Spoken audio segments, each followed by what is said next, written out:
Today we're diving into a topic that's been a point of contention for decades: the Sabah dispute. This long and complicated story is filled with historical agreements, different interpretations, and even some royal intrigue. A viewer recently suggested I look into the history of Sabah, particularly its lease from the Sultanate of Sulu to the British. They even pointed me towards a Torrens title document. Now, for those who aren't familiar, a Torrens title is a land registration system. These documents, issued by the British Crown during their brief control of the Philippines from 1762 to 1764, contains annotations and lease agreements that could shed light on Sabah's connection to the Philippines. I also want to thank the viewer for providing additional materials. It's incredibly helpful. So, in this video, I'll explain the core of the dispute in a way that's easy to grasp, especially for those unfamiliar with this ongoing disagreement between Malaysia and the Philippines. This is the big picture, the simplified version, so we can all get a basic understanding before jumping into the details later. We'll delve into the specific treaties, the roles of key historical figures, and the modern day implication of this dispute. Let's get started. A long time ago, the Sultan of Brunei was a powerful ruler who controlled a large area, including much of what is now Sabah.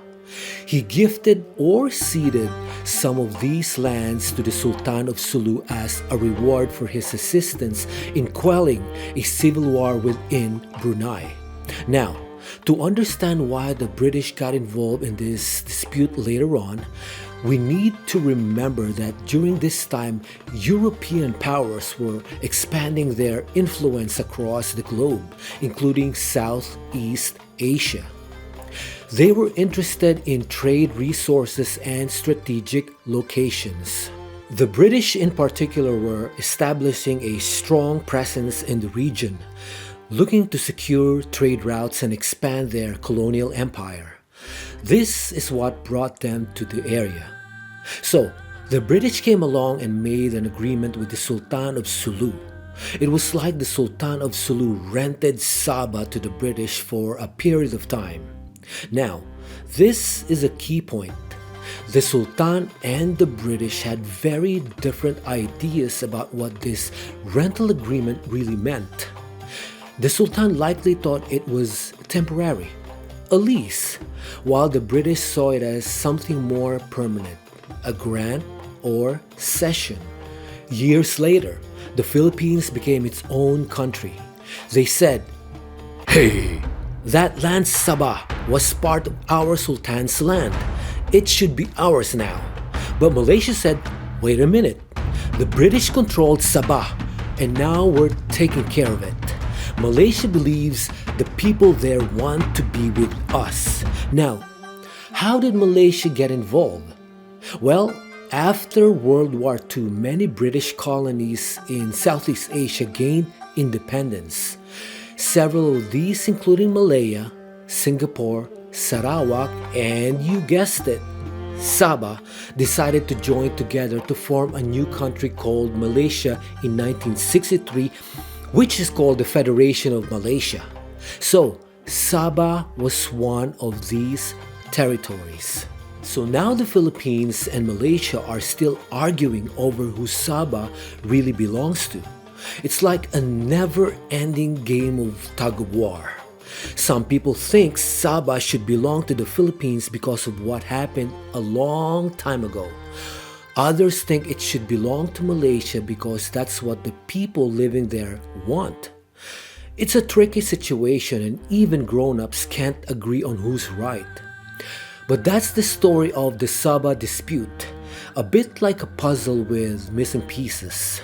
Remember how the Sultan of Sulu used to rule some islands and parts of Sabah? Well, the real trigger for the big argument happened when the British were in control of Sabah. They decided to give Sabah to Malaysia when Malaysia became a new country. The Philippines was surprised. They said, hold on. The Sultan only rented Sabah to the British. It was never theirs to give away. It should come back to us since we are the heirs of the Sultan of Sulu. Here's that key misunderstanding again. The Philippines argues it was a lease, meaning a temporary rental, while others argue it was a grant or cession, meaning a more permanent transfer of control. So the trigger was Malaysia becoming independent and the British transferring Sabah to them. This action made the Philippines say, hey, that's not fair, that land is rightfully ours. It's like if you lent your toy to a friend and then your friend gave it to someone else without asking you, you'd be pretty upset, right? That's kind of how the Philippines felt about Sabah. This transfer of power is what really started the big argument that's still going on today. So, who rightfully owns Sabah? It's a question that has echoed through the halls of international diplomacy for decades, fueling a persistent dispute between Malaysia and the Philippines. The answer, however, is far from simple. It involves tracing a complex historical path through the rise and fall of sultanates, the machination of colonial powers, and the enduring legacy of treaties and agreements. You see, two of the sultanates, Brunei and Sulu, played a significant role in the story of Sabah, a land still being discussed today. Their histories are intertwined, like threads in a colorful tapestry. Think of Brunei as a kingdom with a strong ruler, the Sultan. Hundreds of years ago, the Sultan of Brunei was super powerful.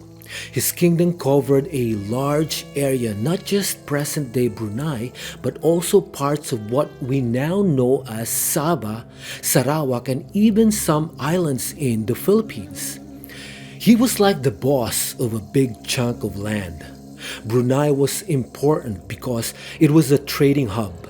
Ships from far away and wide came to Brunei to buy and sell goods like spices, gold, and textiles.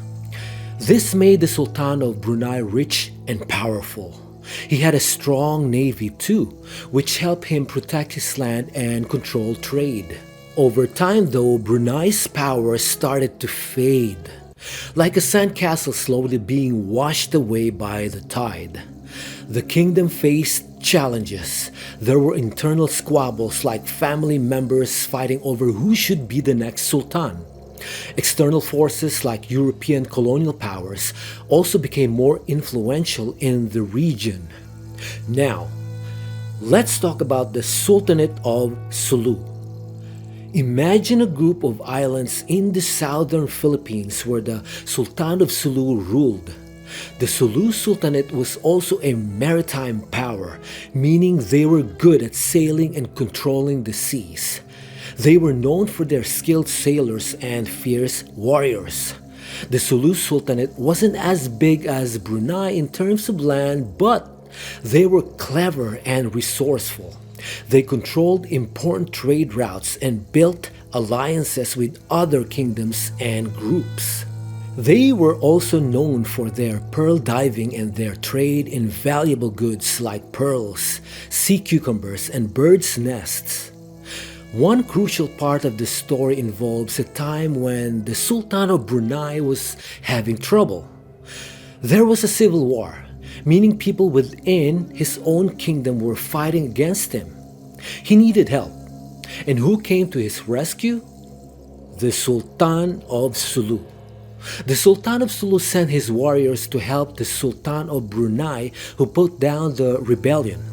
Think of it like a superhero coming to save the day. The Sultan of Brunei was so grateful for this help that he gave the Sultan of Sulu a gift, some of his land in North Borneo, which is now part of Sabah. This gift is a really important piece of the puzzle. It's where the story of the Sabah dispute really begins, because later on, different people had different ideas about what this gift really meant. Was it like renting the land for a while, or Was it like giving the land away forever? This difference in understanding is what caused a lot of confusion and disagreement.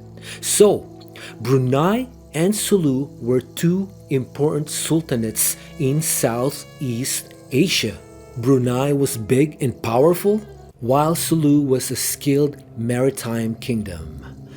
The Sultan of Brunei's gift of land to the Sultan of Sulu as a thank you for helping him win a war is the starting point for the long and complicated story of the Sabah dispute. It's a story that involves not just these two sultanates, but also other players like the British and later on Malaysia and the Philippines.